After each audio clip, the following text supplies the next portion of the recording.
I'm Tommy Weller, the President and CEO of the Center for Security Policy. I was recently asked to put together this educational briefing by citizens of Louisiana, Louisiana lawmakers, and even regulators. And this briefing is going to be about the importance of our electric grid. You can see at the bottom of the slide that Sun Tzu said the supreme art of war is to subdue your enemy without fighting. That's exactly how America's enemies can subdue our republic, is by taking down our grid. And this is why this has been a major focus of our nonprofit for many years. So our nonprofit, the Center for Security Policy, was founded by Reagan administration officials, including Frank Gaffney, more than 30 years ago. And Frank created this nationwide Secure the Grid coalition to address the vulnerabilities of the grid, understanding how critical it is for our modern civilization. He asked me to lead it over 10 years ago, and I still do to this day. That's given me the opportunity to learn from some of the world's foremost experts on threats to the grid and how to protect it. It's given me the opportunity to be present during briefings of people like Mr. Trump before he was president the first time, and to actually be invited to work this in an official capacity for the U.S. government under the U.S. Air Force's Electromagnetic Defense Task Force, where I worked as both a major and a lieutenant colonel, serving in the reserves, and then in my civilian capacity here. I recently retired from the United States Marine Corps and exclusively now work for the Center for Security Policy. We cover a lot of different threats, but the grid is one that we have consistently covered, and you'll see exactly why. So one of the things I want to do right away is to acknowledge, people will thank me for my military service. And I appreciate that, but I want to acknowledge that there was never anything I ever did in uniform or ever would do that would actually make a difference in the day-to-day survival of the American people. And in fact, those linemen, those utility workers, the people who are keeping the lights on in this country do make a difference in the day-to-day survival of the American people. And so I just want to thank, if you're watching this video, you work in the industry, I want to thank you for your service. Ultimately, our electric utility personnel are on the front lines of the present global war. And in a lot of ways, they kind of have a mission impossible, right? So you look at the utility industry and they're getting hit with regulations from every single direction, whether it's the EPA or lots of different directions where it almost feels probably like it's mission impossible. All right, and so I just want to acknowledge that up front and thank those that are in the industry for doing the incredibly important work that they do. Now, this specific briefing that I was asked to do is about Louisiana, right? And so when you look at the state of Louisiana, you see on the left side there the 6 electric utility companies, the major ones that provide electricity in the state of Louisiana. And you see on the right, this is a screenshot of the map from FERC, the Federal Energy Regulatory Commission, that essentially summarizes electricity prices. Louisiana needs to be grateful that the state has some of the lowest rates of electricity in the country. And so that's something to acknowledge and to thank our utility providers for that. But it's not just as simple when we think about how do we secure the grid in Louisiana. It's not quite as simple as just saying, okay, these big companies, you need to do X, Y, and Z. The reason is because the grid it's a huge machine, right? So when we talk about the grid, what we're talking about is everything from generation to transmission to distribution. So generation, as you see in this slide, could be anything from a coal plant to a nuclear power plant to some solar or wind farm. And that electricity has to be transported over large areas, and that's what we call transmission. There's large transmission lines that you see, and then it has to be distributed to the people at the retail basis. Now, there are, of course, throughout this entire system, a lot of different vulnerabilities. We're going to talk a little bit about transformers later on. But when we talk about the grid, that's what we're talking about, that entire system.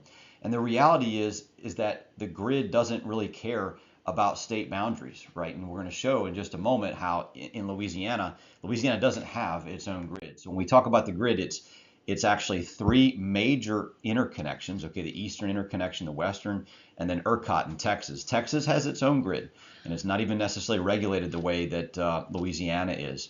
And so that provides Texas a lot of advantages, but it can fix itself or it can screw it up faster than anybody else, depending on what it wants to do. That's a reason why our nonprofit Center for Security Policy has been working in Texas for over 10 years to help them secure their grid. We're going to get into that momentarily. But when we look at Louisiana is part of MISO, okay? And so what is MISO? It's one of these regional transmission organizations, or an independent system operator. These are essentially like a traffic control system for the grid. When I said electrons don't care about state boundaries, these organizations, RTOs and ISOs, they're the ones that manage the flow of electricity, the markets, right? So when you look at this map, you see Louisiana is not on its own.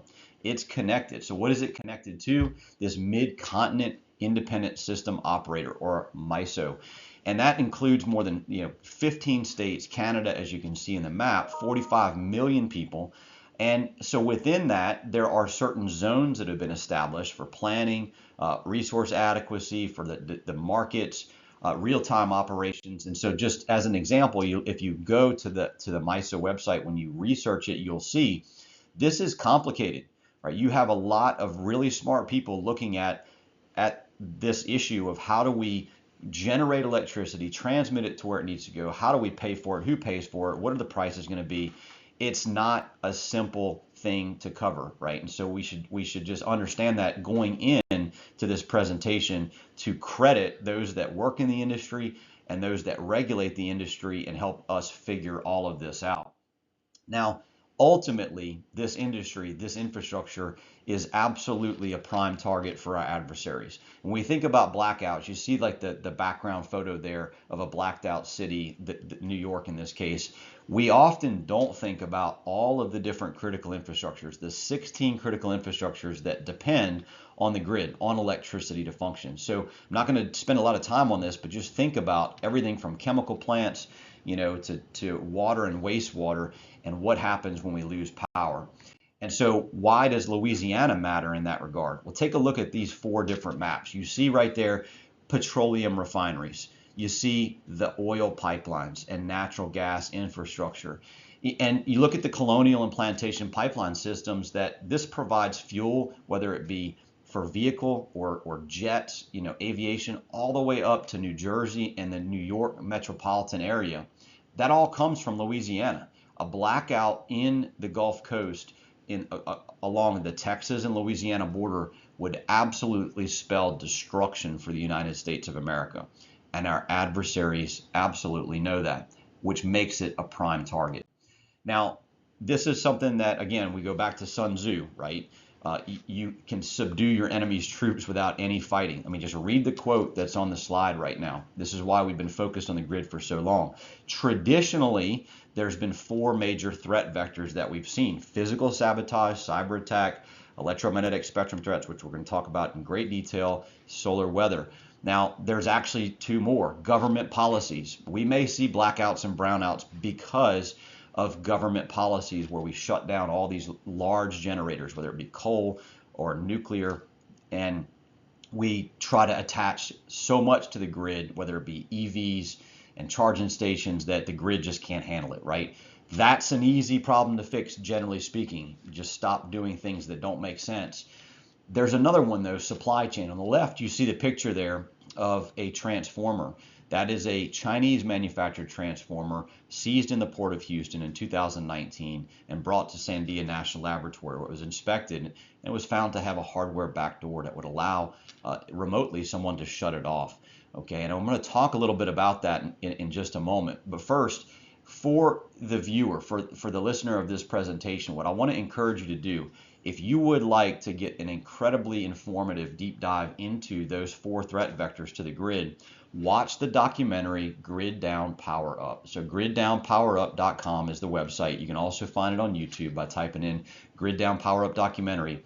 It was produced by David Tice and narrated by Dennis Quaid. It is excellent, informative documentary. So you don't have to just trust me for this. You don't have to just listen to one guy telling you that this is a problem. That documentary will show you a lot of experts in the field that point to the vulnerability of the grid and the fact that we need to protect it. Back to the Chinese transformers. So one of the good things is that the state of Louisiana, our Public Service Commission in Louisiana, has the authority to create directives to take care of problems like the Chinese transformer problem. And you'll see back in September of 2023, Commissioner Eric Skrmeta put forth a directive that would start to address the problem of supply chain from foreign adversaries, whether it be China and North Korea. And you can read at the bottom of this quote, or at the bottom of this slide, the quote from that meeting. What I would encourage you to do, though, is to go, if you're in Louisiana, you're maybe familiar with the hayride, go and type into the hayride Skrmeta's last name, and you'll see all the articles that he's written.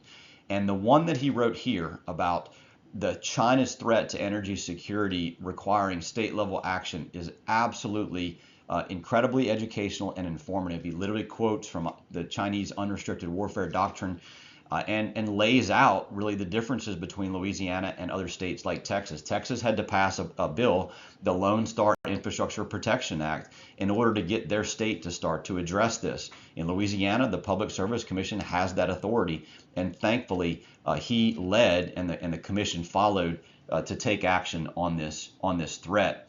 Now, this brings me to the purpose of this briefing. I was asked specifically by Louisiana residents and citizens leaders to provide an educational briefing on electromagnetic spectrum threats to the grid. Okay, so we're talking about things like solar weather and nuclear EMP.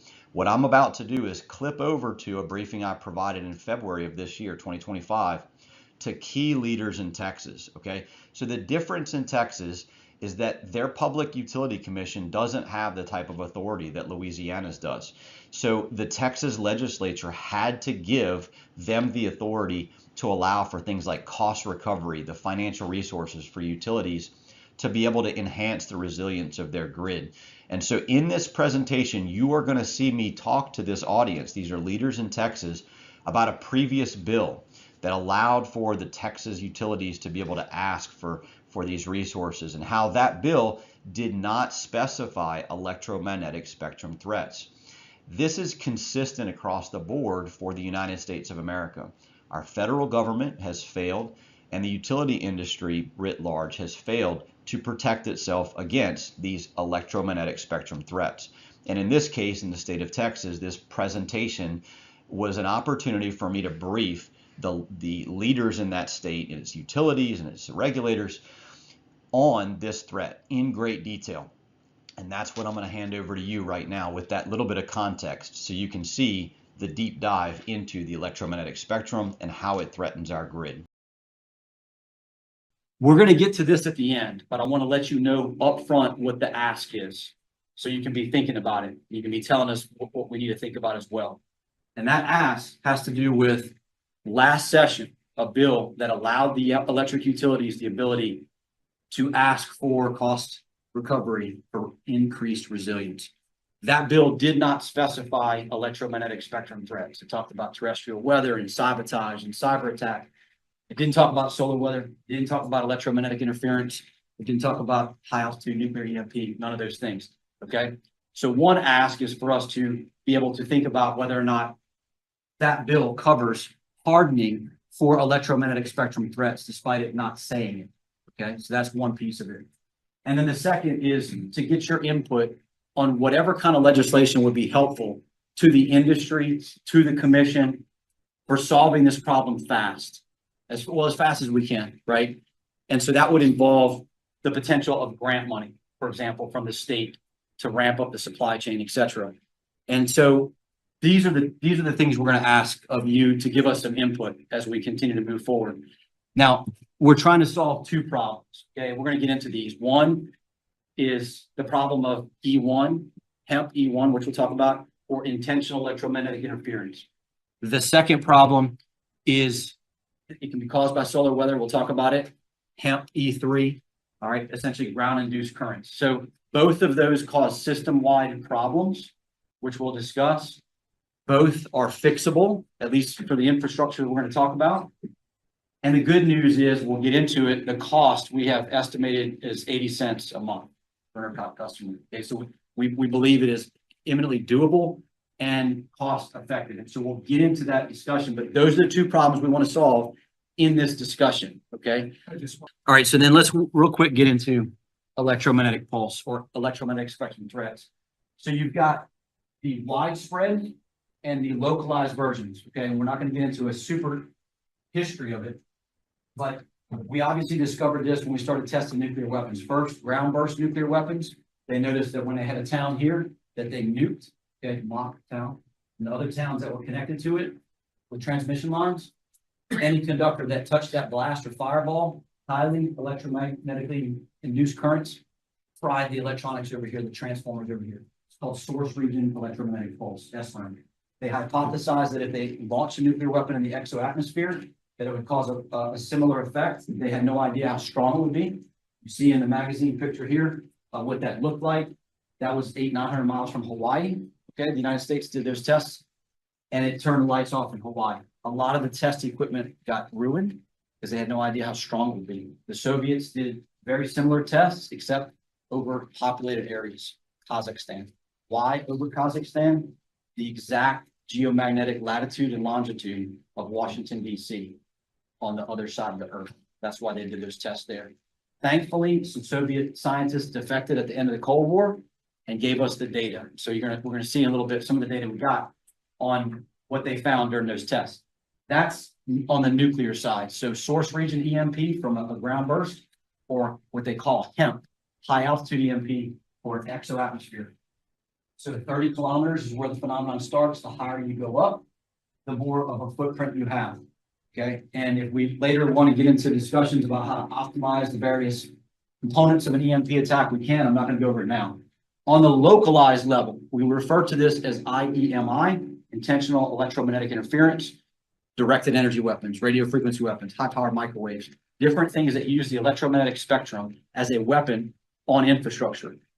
This was a 2005 Army Research Laboratory experiment. Can we make one with whatever we get from what used to be Radio Shack back then, and maybe it's Best Buy now, I don't know.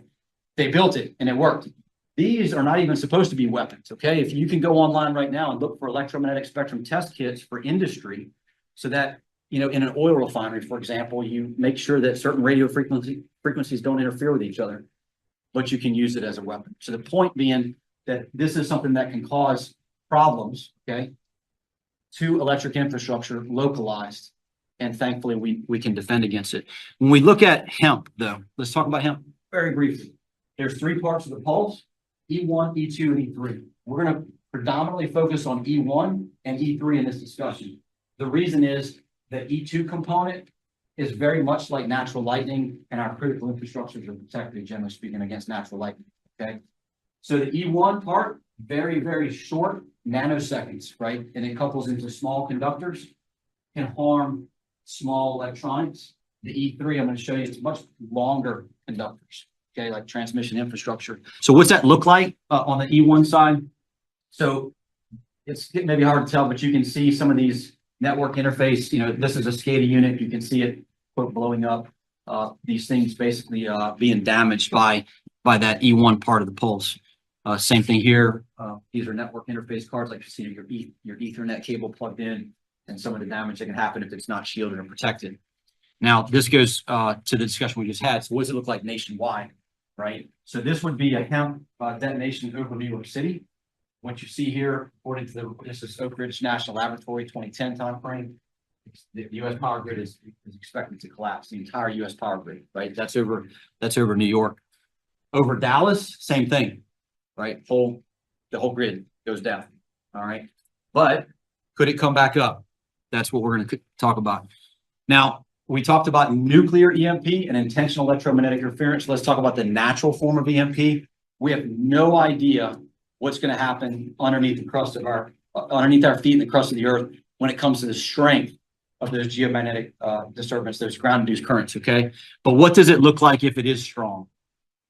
So this is 1989, the Hydro-Quebec solar storm is what it was called, blacked out a good portion of Canada in Quebec. This transformer was in Salem, New Jersey, on a nuclear power station. You can see the internal windings of that transformer, right? That thing's got to be completely replaced. That thing is just done, okay? That's what it looks like when that ground-induced current, both the thermal and the harmonics, it's severe. And Dave Anderson, who's on, will be able to talk to you all about that from a technical perspective, but that's the visual, okay? Now, This goes to the large power users and manufacturers and everybody else. I kind of alluded to it earlier. 10 years ago, Zurich, Lockheed Martin, NOAA did a study just looking at insurance claims, okay? Insurance claims related and correlated to space weather. What they found was every year, you've got about 10 billion of insurance claims from the effects of space weather on these industries. Why? And so quick discussion about these ground-induced currents, right? The Earth has a magnetosphere, and this is similar, whether it's a nuclear weapon in the exoatmosphere, a HEMP attack, or a solar storm, right? The sun produces a coronal mass ejection, travels through space, strikes the Earth's magnetosphere. The Earth's magnetosphere heaves and wobbles and moves. Anytime you have a magnetosphere that moves, it generates electromagnetic energy or electricity, right? So you start your lawnmower, you got a magnet surrounded by copper wire, it's a little tiny little generator. You pull that cord, electromagnetic energy goes down to your spark plug. In this case, the Earth's magnetosphere heaves, moves, and wobbles, and electromagnetic energy is generated in the crust of the Earth beneath our feet. And what is it? What does electricity always look for? The path of least resistance, right? That's where the transmission infrastructure becomes a problem. We've got this transmission infrastructure that's got super high voltage, which means it's super low resistance.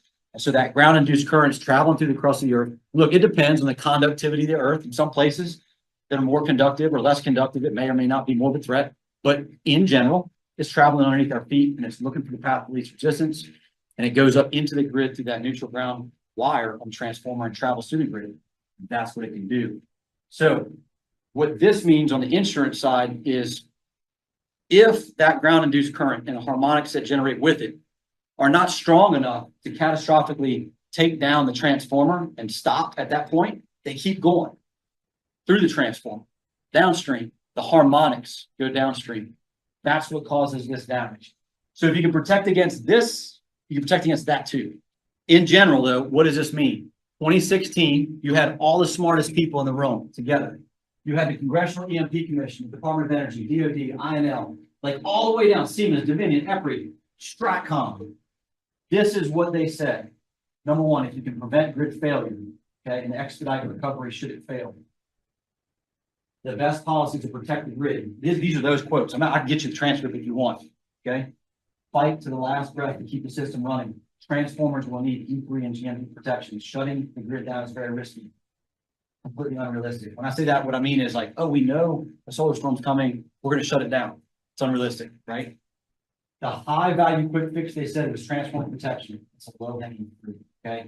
So these are the quotes from back in 2016 when these folks got together. So what's happened then at the federal level since then? President Obama passed an executive order same year, 2016, on space weather. President Trump in 2019. Both of these executive orders are still in place. We know that with the politics of the day, sometimes people come in and they suspend or they get rid of the last guy's executive orders. Not these. These are both still there. Okay. So from the presidential level. Now, Congress, not so much. Okay. Every single bill that was specifically designed to protect those transformers against this threat has died.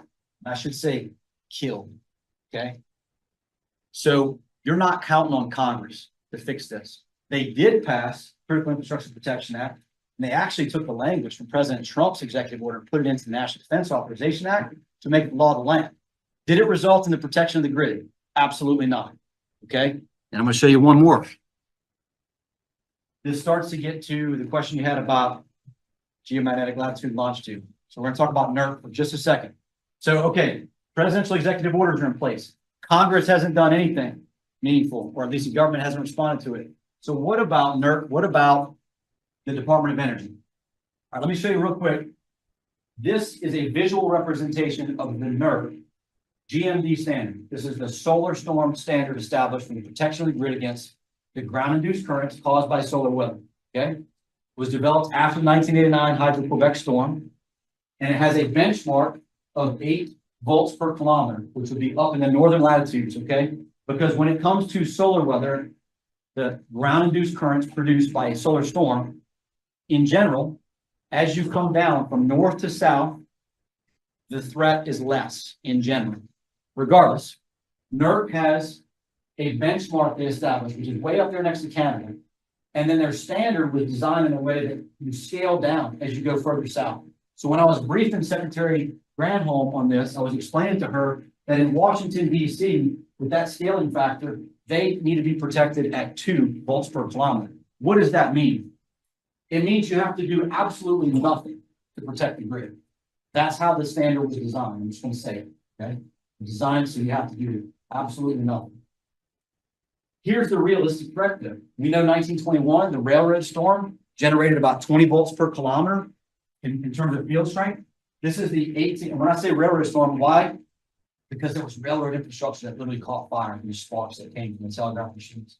1859 Carrington superstorm, you may have heard of that, solar storm.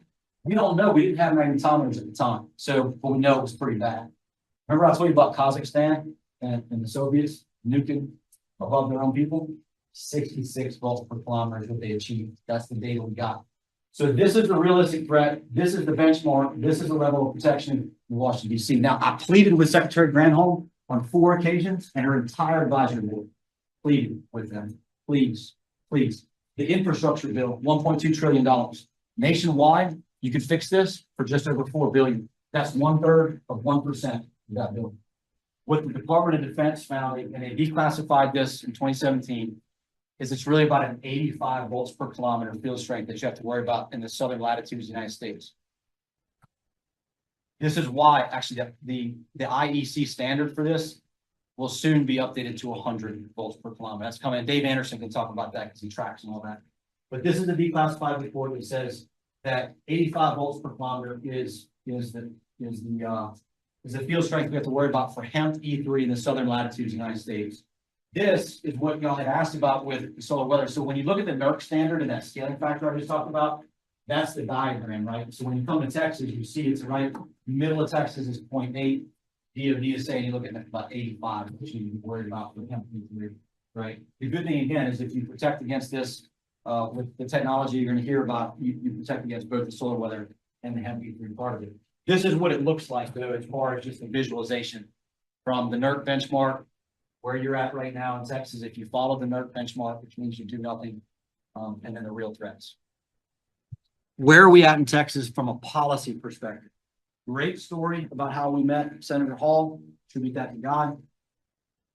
We've had a lot of legislative sessions to try to address this. It's failed every time. When I say this, I mean electromagnetic spectrum threats, right? I'm not talking cyber, supply chain, physical sabotage, terrestrial weather, any of that stuff. I'm talking about electromagnetic spectrum threats. Any attempt legislatively has failed so far. To me, that was really depressing, okay? But the good news is that while all that was happening, we had Texas-based utilities and innovators coming up with technological solutions, which you're going to hear about in just a minute, to actually protect against this. So 10 years ago, we didn't have solutions that we could immediately say, hey, there it is, this is what it costs, and it's been tested. And the good news is you have solutions right now that are ready to implement. One of which was invented, designed, and is now being manufactured in Texas. So in the video, you heard me reference people like Dave Anderson. He's with Imprimis.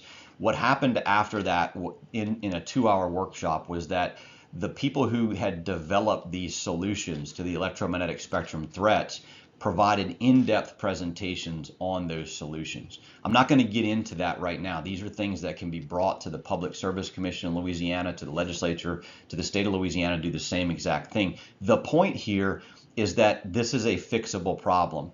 Now, there was a significant emphasis on transformers. Why was there an emphasis on transformers? So when you go and you look at these transformers, right, the one you see in the picture, this is about a $20 million asset that would take about 6 years if you wanted to order it and have it produced and brought in. It's not just the lead times, which, look, when I started this job, it was about 18 months. Now it's 4 to 6 years lead times. It's not just that, it's the difficulty of moving them. Okay, when you look at this slide, if you read it in detail, you'll see tens of thousands of gallons of oil that has to be essentially drained out of a transformer once it's expired, and the new one that's brought in can't be transported with that oil, right? There's only like 30 Schnabel cars that are designed to carry these extremely heavy loads across the country. We are extremely limited in lead time, in transportation assets. We cannot afford to let these transformers go down. That's why you saw such an emphasis in the briefing on transformers. And again, the good news is that it's a fixable problem. These can be protected. It's not just transformers though. Our control centers, right? So what you see in the picture there is the control center for that that MISO, independent system operator that we talked about earlier. What if an adversary were to take a radio frequency weapon, a directed energy weapon, and do what's called IMEI, that intentional electromagnetic interference, against this infrastructure? It could absolutely take it down. And so we have to ask ourselves, is that something that our adversaries have considered? And the answer is absolutely yes. When you look at these slides, look, we can go into great detail for hours and hours and hours, and I could show stacks of reports, unclassified reports, that point to the fact that our adversaries, Russia, China, Iran, and North Korea, have this persistently in their military doctrine. Okay, so look right there, no contact wars, Russia, the use of RF weapons, nuclear EMP, right? You look at the right, that missile system, you see that the Club K, that is a containerized missile system. So it looks just like a shipping container. Okay, it can operate autonomously, and it can be nuclear capable. So you either smuggle it into the United States of America looking like a regular shipping container, or you put it on a freighter off the coast of the Gulf of Mexico, for example, and launch it into the exoatmosphere for that nuclear EMP attack. China persistently has the same thing in its warfighting doctrine as well. We go next to North Korea, right? And you look at North Korea, it's conducted 6 nuclear tests, the last of which it specifically said was for a hydrogen bomb that could be detonated at high altitudes for a super powerful EMP attack. That's their words. North Korea has the ability with its ICBMs, its intercontinental ballistic missiles, to reach the United States right now. Does it matter whether those things are accurate and they could hit a city? No, it just has to detonate above the US. Unfortunately, North Korea has also rehearsed a couple of other attack techniques. One that they learned from the Russians called fractional orbital bombardment system, or FOBS, where they launch what looks like a peaceful satellite into orbit. It orbits over the United States from south to north. And this was the way that the Russians figured they could conduct a preemptive nuclear strike, an EMP strike on the United States, where we would not see what we thought was an ICBM coming across the Earth, but what looked like a peaceful satellite. North Korea has done that twice. We assess that as a rehearsal. The other thing that they've done is they've transited the entire Gulf of Mexico with a freighter, Chongchongang freighter, that left Cuba with 2 SA-2 missiles. Those are surface-to-air missiles. Those are nuclear capable. They didn't have nuclear warheads. They turned off the international detection system, transited the Gulf of Mexico, and then turned it back on outside the Panama Canal, where it was seized and those missiles were discovered. So what we have now seen from the North Koreans is successful nuclear tests, a persistence in their doctrine for nuclear EMP, and at least 2 types of attack rehearsals conducted to be able to attack the United States. And understand, both of them would have to do with an attack from the south, right, from the Gulf Coast. And that gets us to Iran. All right, so Iran right now, there are many experts that think Iran already has nuclear weapons. And the reason is, if you see the picture on the right, that's the Shahab-3 missile. They have, the IAEA has found numerous different types of designs for nuclear payloads to be put in this conventional ballistic missile. Why would you do that? You would do that to conceal the fact that you had nuclear weapons and to not allow your adversaries to know it until it was too late. What else has Iran done? They have actually practiced launching these missiles off of freighters in the Caspian Sea. And in fact, in 2015, they launched missiles into Syria from the Caspian Sea. So they show the capability to be able to conduct ballistic missile launches from the sea, right? So imagine from the Gulf of Mexico. It's also persistently part of their military doctrine. You see at the bottom, Trent Franks revealing that one of these documents that was taken out of Iran and translated into English mentioned EMP more than 20 times. Okay, so this is persistent throughout our adversaries' threat doctrine. All right, so you would think if our enemies are consistently talking about EMP, that it could do such grave damage to our infrastructure that we would have defended against it. And the answer is, unfortunately, we haven't. As you saw in the slides I presented in Texas, despite the presidential executive orders, it hasn't happened. All right, and what you will see, and I'm warning about it right now, is that there is a bias against action, both in government and in industry. You see the slide right here from the Department of Homeland Security, Cyber and Infrastructure Security Agency, CISA, that they will, quote, use the best available science, physics, and engineering constraints in the analysis to avoid overestimating risk. That's not the scientific method, okay? That is an admission right there that they will purposely avoid looking at this risk of EMP and GMD in a way that is transparent, okay? And I'm not going to get into the great detail, but we can when we get into the educational briefings. What I am doing is I am preparing those of you that are watching this. If you're in the industry, if you're in the government, at the state level, you will need to know that you'll be told things like, hey, EPRI, the Electric Power Research Institute, the nonprofit funded by the utility industry, did a 3-year study with the Department of Energy, which they did, a study on EMP, and they provided a report, which you see the cover there, on the effects of high altitude EMP on the grid. And there was a whole lot of media fanfare when it happened. They said, look, it won't be much worse than a hurricane, and we're prepared for hurricanes. But when you look at the analysis that they did, it was catastrophically and dangerously wrong. And this was pointed out by the U.S. Air Force Electromagnetic Defense Task Force, on which I served. And let me just give you one data point, just one data point, so that moving forward, if we are told by the industry that this is not a problem, that EPRI has studied it. In this study, in EPRI's projections of a nuclear EMP attack over the United States, over the Eastern Interconnection, their projections for the amount of load that would be lost, electrical load, how much would be lost, the projections were only 40% of the amount of electrical load that was lost in August 14th, 2003. The Great Northeast Blackout, okay? You had a gigantic blackout on August 14th, 2003 that blacked out 55 million customers, some for up to 2 weeks, and it was caused by a tree branch, by a single point of failure in Ohio, and a cascade of failures that blacked out 55 million customers, single point of failure. EPRI's projections for a nuclear EMP attack over the United States would be that we would lose electrical load of just 40% of what we lost on August 2003 from a single tree branch. That is catastrophically wrong. And so I just share that one data point with you so that moving forward, you can understand that this is a real threat. It is a persistent threat. It is a threat we can defend against, particularly these irreplaceable transformers, our control centers, but we have to be transparent about it. And we have to make sure that we do the due diligence. And unfortunately, in at least that study, the due diligence wasn't done.